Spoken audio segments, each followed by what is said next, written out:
Many of you know has been occupying much of my time and energy for the last 4 months. And we're going to start by singing. I'd like you to stand if you are able, and we're going to sing Spirit of the Living God, just the first verse. It's number 376 in Voices United if you would like the music. And let's just sing together.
Spirit of the Living God, fall afresh on me. And when you listen to those words, it sounds as though all of the responsibility falls on God. Should it not be that we participate? Do we not need to be available and receptive? And how do we do that? Through spiritual direction. Why did I choose this topic? I chose this topic because as a spiritual director, I've had experiences which brought forth the question for me: what do the people in the United Church understand about spiritual direction? This is a qualitative research study. You're probably more used to quantitative research. That's the type of research that tells you a certain percentage of the population will get the flu this fall, or this many people will vote for this political party. But a qualitative research study looks at experience amongst a particular population. It's interested in the lived experience and looking for the phenomenon of commonality in that experience. So my research question: what is the understanding and experience of spiritual direction among members of the United Church of Canada, both clergy and lay? And the goal was to answer that question, obviously. So to determine what is the understanding held commonly amongst people, and what is the common experience of those who participated. And that begs the question: what is spiritual direction? I will give you my definition. Spiritual direction is a relationship between two people in which one, who has been trained to listen attentively, to ask open-ended questions, and to reflect back what the other person has said, does so in order that that person will find their own answers and discern God's activity in their life. It is holy listening, and the triune God is the director. Types of spiritual direction: the formal one-on-one that I've just described, but also spiritual direction can happen in groups. So a group which is focused upon sharing of beliefs, sharing of faith, awareness of the presence of God, prayer, any type of group, book study can be spiritual direction if the focus of the conversation in the group is around God's presence and God's activity. Spiritual direction is not counseling. Counseling focuses on diagnosis and pathology and treatment. Counseling sets out to solve a problem. But spiritual direction focuses on God, exploration, and relationships. Spiritual direction sets out to discern a path. It is a walking with, which is sacred. When we speak of spiritual direction, we often envision 3 chairs. 1 chair for the companion, 1 chair for the seeker, and a chair for God. So this being a Master of Divinity project, there has to be theology involved. So what is the theological basis of spiritual direction? Scripture, first and foremost. So if you think about the story of Moses, as Moses was leading the Israelites through the wilderness on the way to the Promised Land, there were several times when Moses went up the mountain to have a conversation with God. And Moses argued with God, Moses questioned God, and when the conversation was finished, Moses returned to the community. In the story of Elijah in 1 Kings, Elijah is alone in a cave, hiding and fearing for his life, and then he's told to step outside because God is about to pass by.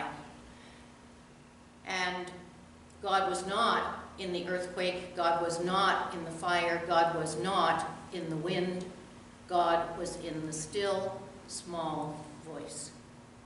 In the Psalms, Psalm 46, "Be still and know that I am God." And one of my favorites that's very meaningful for me, Psalm 42, the first 2 lines, "My soul longs for you, O God, for the living God." Actually, as a deer longs for flowing streams, my soul longs for you, O God. And finally, Jesus. And throughout the stories of Jesus in the Gospels, we hear of Jesus going to a quiet place to pray. Jesus, in the story of Mary and Martha, tells Martha that she has made the better choice to sit quietly and listen rather than to rush around like mad getting things ready. Jesus sent his disciples out in pairs to support one another.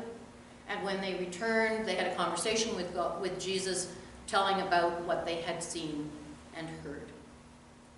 In Celtic spirituality, it was a tradition that a person be given a soul friend, a person to accompany them on their journey through life.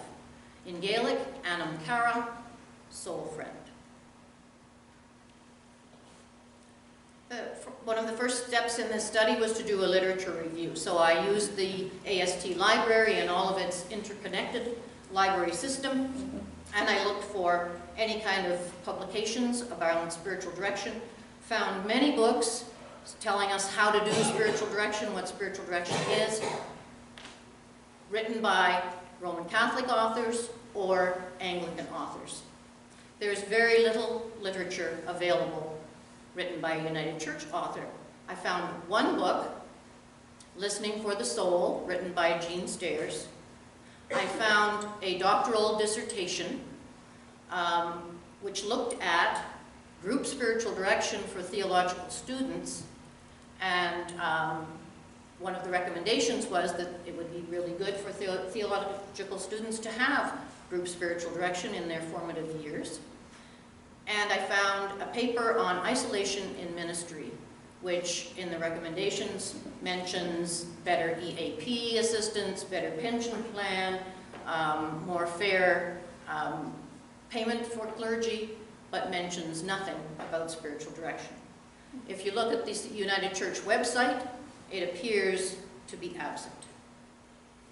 So what's the history of spiritual direction? In the early Christian church, there were a lot of prayerful leaders, and John Cassian in the 4th century recommended that a new novice coming into a monastery should be linked with an older priest as a mentor and guide. And that became the norm. So in the Jesuit monasteries and the Benedictine monasteries in Europe, that was the case. A novice was assigned an older priest, and they received spiritual direction. Spiritual direction became a common thing within the church through centuries. When the Roman Catholic Church and the Eastern Orthodox Church separated, they both kept the tradition of spiritual direction.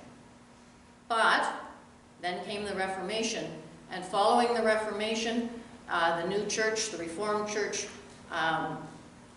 discarded spiritual direction. Other than in the Anglican Church, Protestant churches, there has been no practice of spiritual direction since the Reformation, or very little.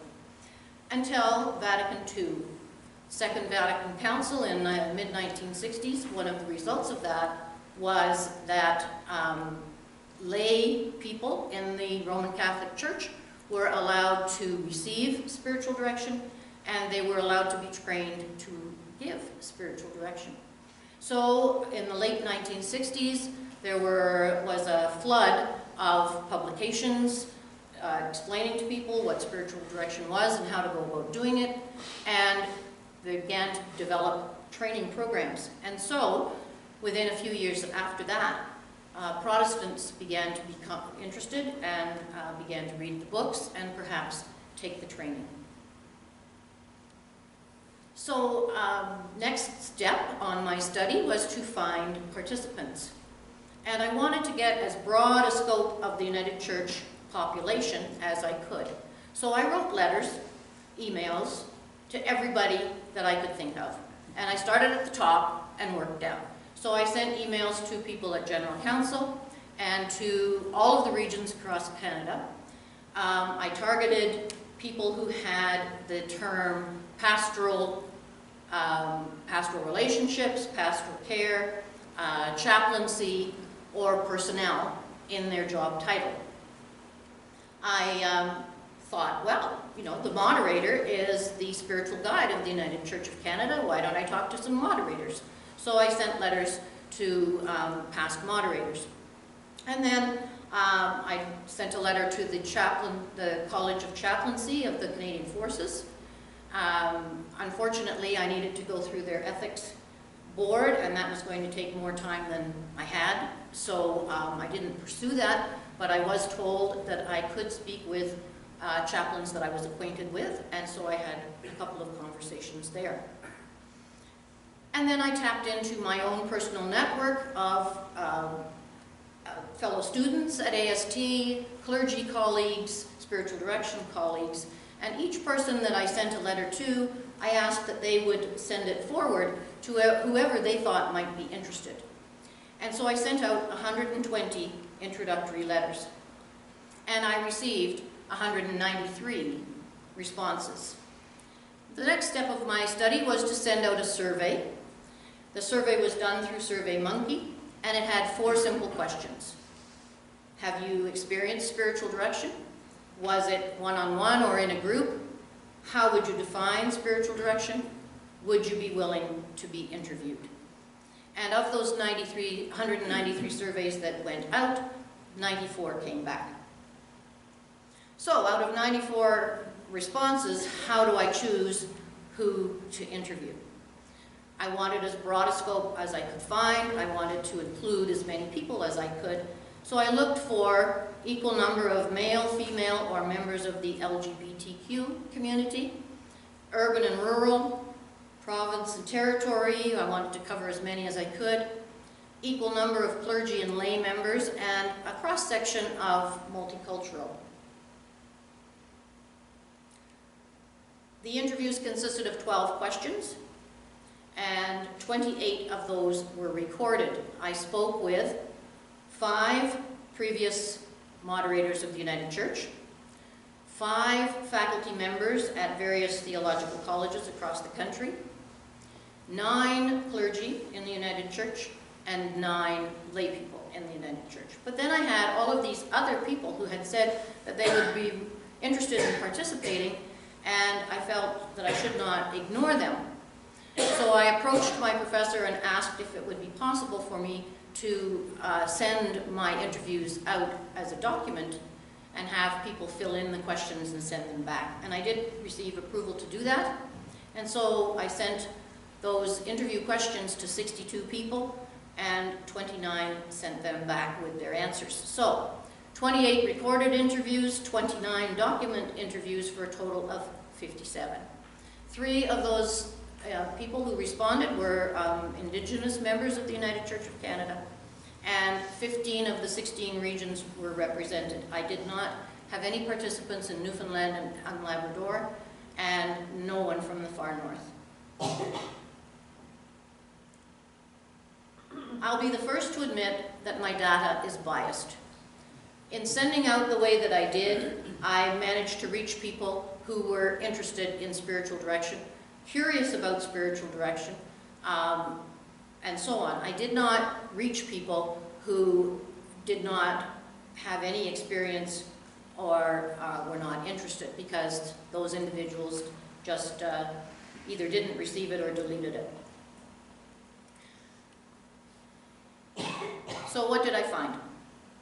There are lifelong members of the United Church of Canada who have never heard of spiritual direction. It's been around for almost 50 years. Most respondents who experienced spiritual direction for the first time did so through a Roman Catholic facility. But I was surprised to find that 19 of my respondents had their first experience through the United Church of Canada.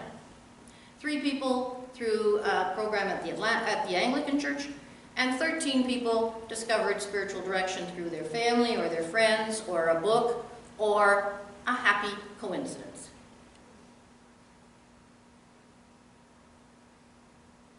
What did I hear from people? Spiritual direction is misunderstood, underused, and undervalued in the United Church of Canada. One participant said to me, "The United Church is missing a great opportunity." The word direction is problematic. People misunderstand that word and think that the direction is coming from the spiritual director. They do not understand that the direction is the direction of God. Many people suggested that the term should be spiritual companionship or spiritual accompaniment. The problem with that, and I like those terms too, but the problem with that is that the term spiritual direction has been around for centuries. The governing body, Spiritual Directors International, uses that term, and that term denotes that a person has been trained. If we say spiritual companion or spiritual accompanist, that could be anybody. You could have that in a hot tub with a friend. So what do we do about that? That's a conundrum. I personally like the term soul friend, but as I say, it doesn't sound very professional.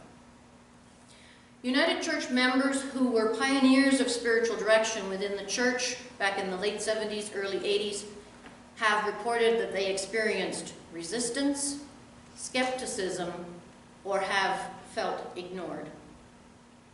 Many people said the United Church of Canada is an academic, intellectual church. One of the participants told me that he felt very academically prepared for ministry, but he had no spiritual grounding to stand on. And he told me that the first few years of his ministry eviscerated him.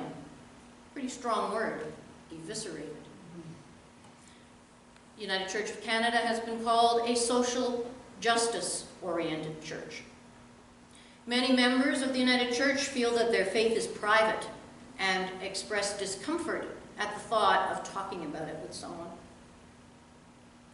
If I can't see God and I can't hear God, how can I communicate with God? Many people do not understand that concept or possibility. One person said to me, "We have been busy being a religion and we have forgotten to be spiritual." Another, "It is very possible to be ordained in the United Church without any spiritual depth." I heard the word trust mentioned frequently. I don't know who I could trust, or I needed to find someone I could trust. Some felt more comfortable seeking spiritual direction outside of the United Church. Others felt that a person from another tradition wouldn't get the issues that they were facing. The majority of participants found spiritual direction due to a struggle in their life, either a personal struggle or a struggle related to the pastoral relationship. No one that I spoke to reported a difficult, inappropriate, or upsetting experience. Some people did talk about changing spiritual directors because they felt it wasn't a personality fit, but there were no other problems reported. As I mentioned, I spoke with 3 Indigenous members of the United Church of Canada two of those people had experienced spiritual direction, one had not, but was curious about it. And what I learned was that in indigenous spirituality, the Spirit is present in all of created life. And so feeling separated from God, or feeling a need to find communication, was a concept that was foreign, because the divine is in everything, the Spirit is in everything. One of the participants said to me, our ceremonies are our prayers, our elders are our guides. But the two people that I spoke to who had experienced spiritual direction both agreed that there's a way for the two traditions to combine. And one person said, I see a lot in the Christian faith that is of benefit to the indigenous. I don't see any reason why both communities can't support one another. And I added this painting, which hangs on the wall in my office at home. This is called Tree of Life, and it was painted by an Ojibway artist, Blake. I can't pronounce his last name, I apologize to Blake. But I felt that this was a visual representation of the two traditions together. The cross, Jesus on the cross, representing Christianity, and all of the created life and spirit around it. So what are the benefits of spiritual direction? All of the participants reported that they had benefited from spiritual direction in a deeper relationship with God. It had a positive effect on the community of faith and on their interaction with the wider world. People spoke of being more compassionate, less judgmental, less anxious, more grounded in their faith, and more accepting of self and others. One person had this to say, "It has made me a better dance partner. To be a good dance partner, you have to listen to the music, which guides you gracefully, and respond to the nudging of your partner. It is harmonious. Spiritual direction has moved me back to work with God as an intentional partner, saying, yes, I want to be guided by you." And why does any of this matter? We see the membership of the United Church and in many mainline churches decreasing. And we hear of people who are saying that they are spiritual but not religious, and they are looking for some sort of spiritual connection through mindfulness or yoga or some other pursuits. Non-members of any religious denomination do not want to be told about God. They are looking for an experience of God. One person reported that a friend had said to them, "I have visited many United churches and I have never heard the word spirit used." Members of clergy in the United Church of Canada have a very high level of burnout. Referrals to the Employee Assistance Program for stress-related illnesses are very high. At our grad retreat in September, our professor told us as we were preparing for ordination that 40% of graduating students, new ordinands, are not in ministry 5 years down the road. 40%, that's a huge number. Without spiritual direction, we have a tendency to move into an intensely intellectual realm or an intensively bureaucratic realm. We mistake as a problem what is actually an opportunity to challenge us and to force us to grow. We prioritize the wrong things. We think we don't have time. I heard that many times, and one person said, no Anglican priest would ever think that spiritual direction was cutting into his or her time. Teilhard de Chardin, French philosopher and priest, once said, "We are not human beings having a spiritual experience. We are spiritual beings having a human experience." Just think about that for a moment. We are spiritual beings having a human experience. So what might the implications be for the church if they were to adopt a more positive attitude towards spiritual direction. The question of spiritual direction for theological students. Everyone I talked to, and I asked this question in my interviews because I was curious as to what people would say, everyone suggested that it was a good idea, that it should be encouraged and made available, but not mandatory. It should be a choice. A routine of daily spiritual practices improves spiritual, emotional, and physical health, and it improves pastoral care. Jean Stairs, one of the consultants on my research, wrote a book titled Listening for the Soul, and it centers on spiritual direction in pastoral care.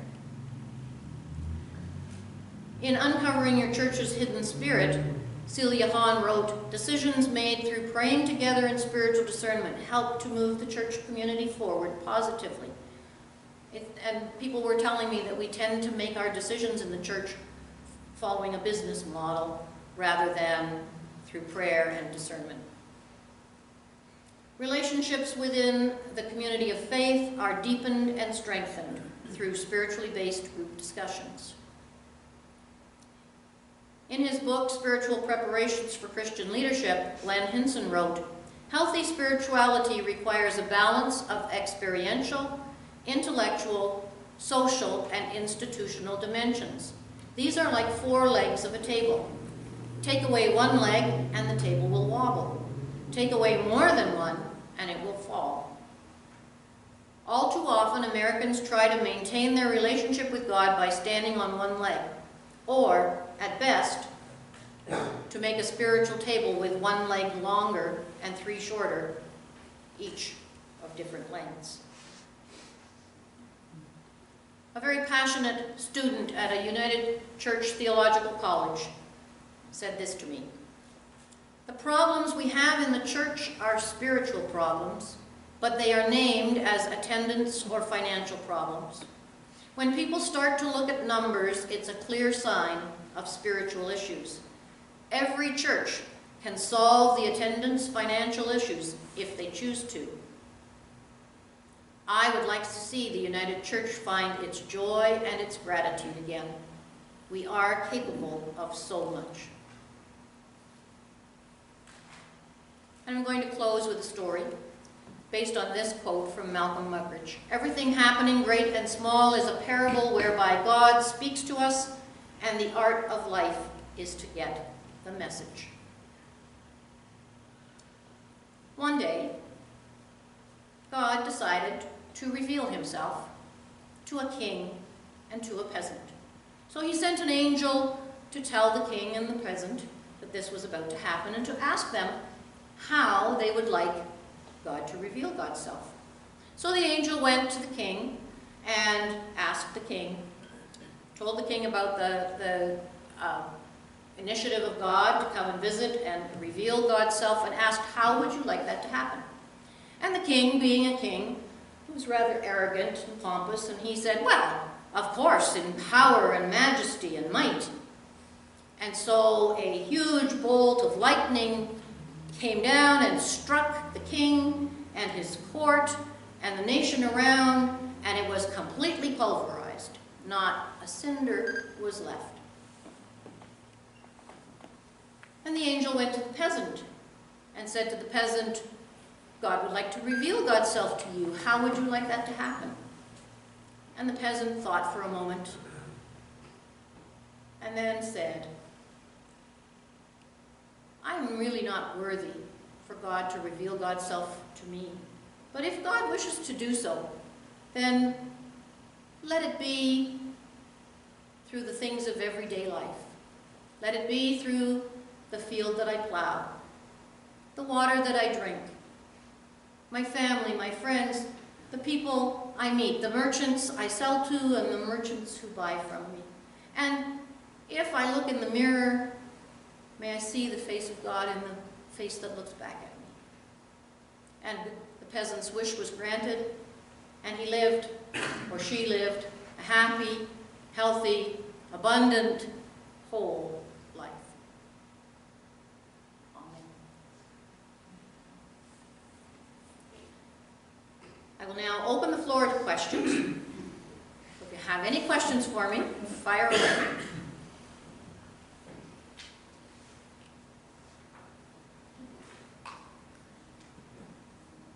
How long have you been practicing spiritual direction? I have been a spiritual director for 12 years. And I'm also trained as a supervisor. So I supervise other spiritual directors.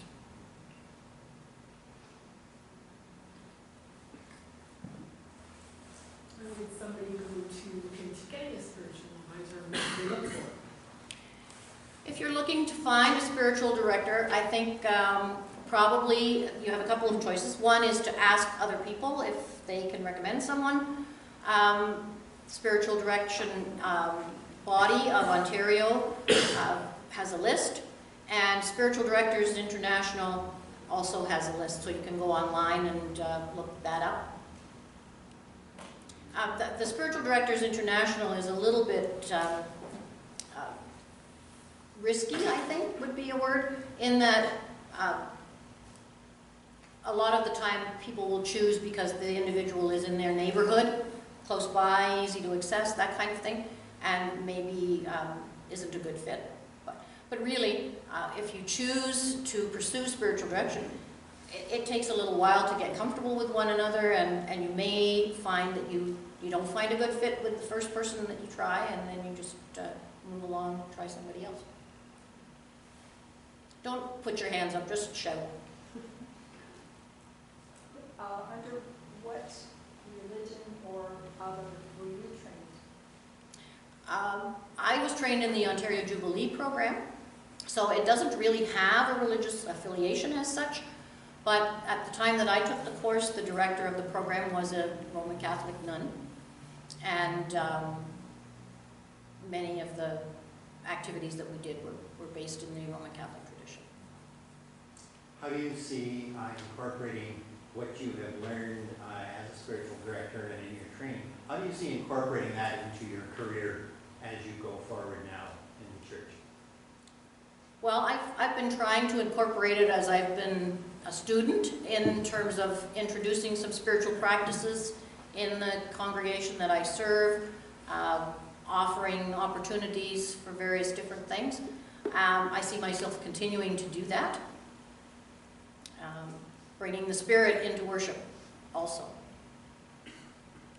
Do you have that flexibility within the United Church to make those kind of decisions without formal approval, or? I do. Having said that, it depends on the congregation that is being served, whether they're comfortable with that or not. And so, you know, I can introduce things, it might not be accepted. Do you feel discouraged or encouraged by your findings here?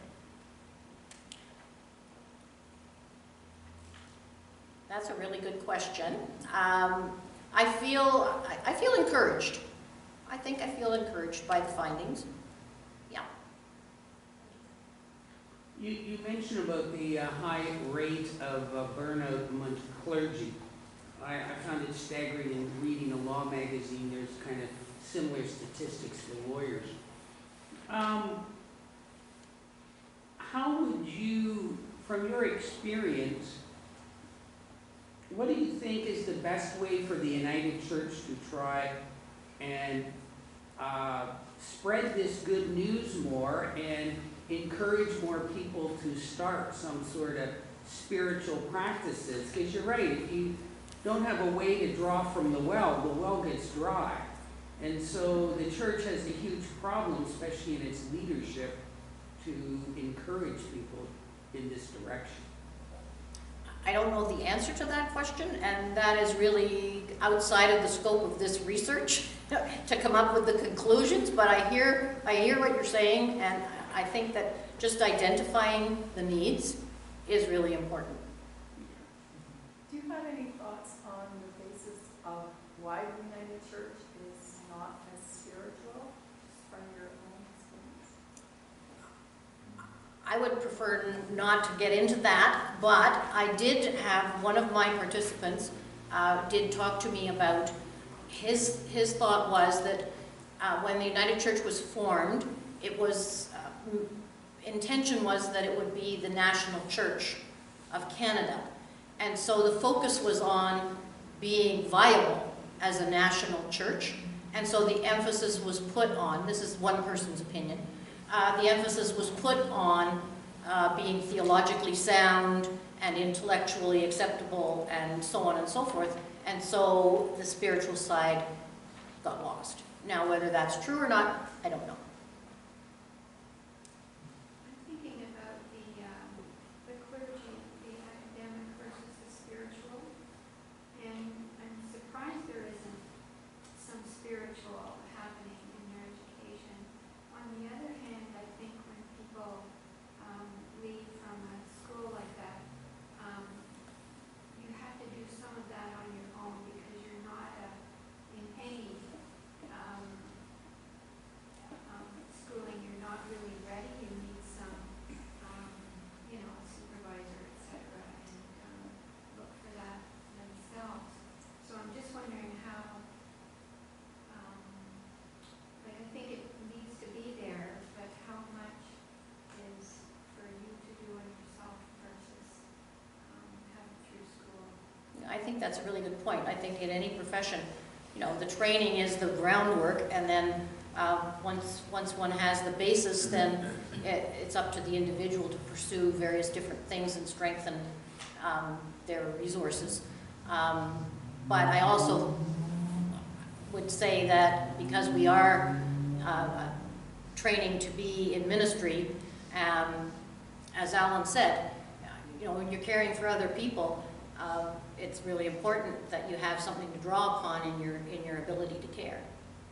So I think that spiritual nurture should be part of formation for students in some way, shape, or form. So, Jan, as a person that has experience with spiritual direction, and as you said at the beginning of your presentation, this is a two-way street. It's a communication between two or more persons. You've also noted that within the United Church, there's not a whole lot of spiritual direction. So how, in your opinion, would you see getting this two-way conversation going? How does a trained person in spiritual direction get the other side of the chair filled? I think that's partly through offering groups within the congregation that I will be serving. Groups that focus on where is God in your life and how do you see that and feel that. Offering oneself as a spiritual director to people. And just talking about it, I think, is key. Making it not be a hidden subject. Is your spirituality part of the discernment process to become a United Church minister? Sorry? Is your spirituality, not necessarily you personally, but the person's spirituality part of the process in the discernment? Yes. Spiritual formation, in the interview process and the discernment process and so on, there's lots of questions about how is your spiritual life, basically.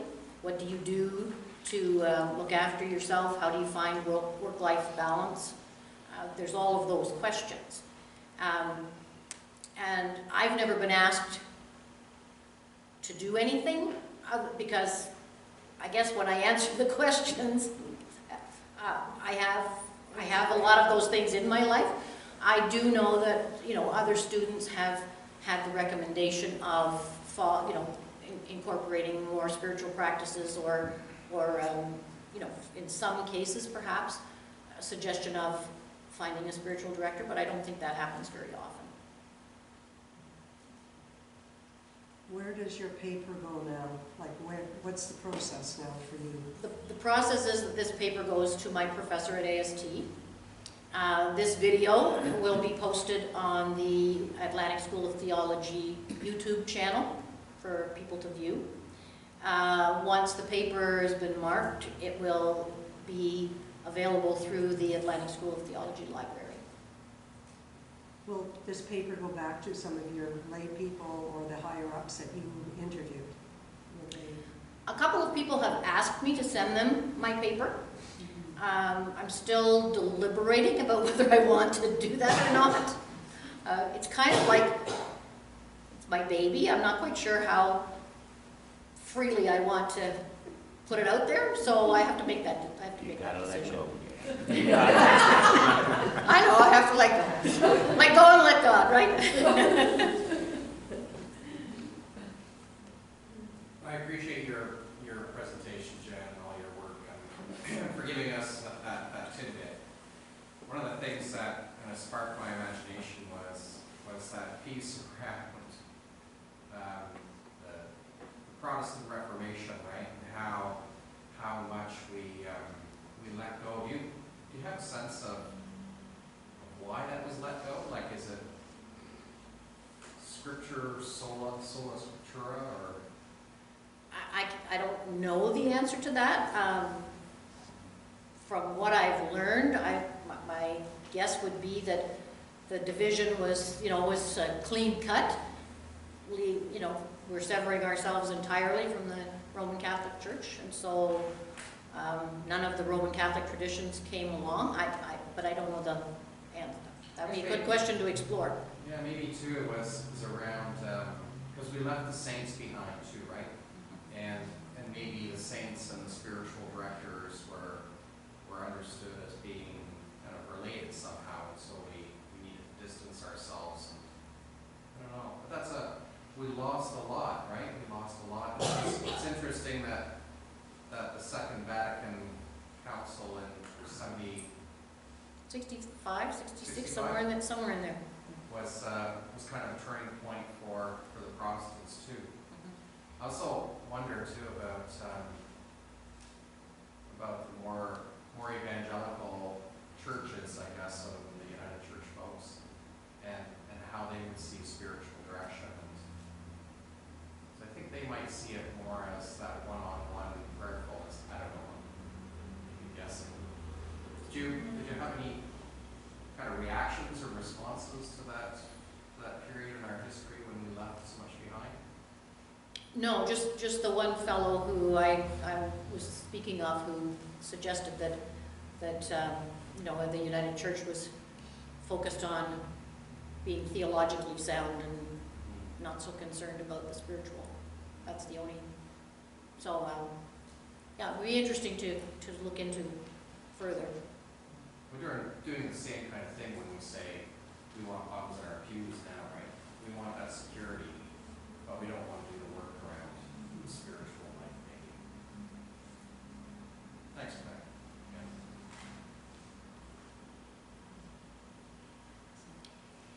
Well, seems like that's all of the questions, so thank you for asking those.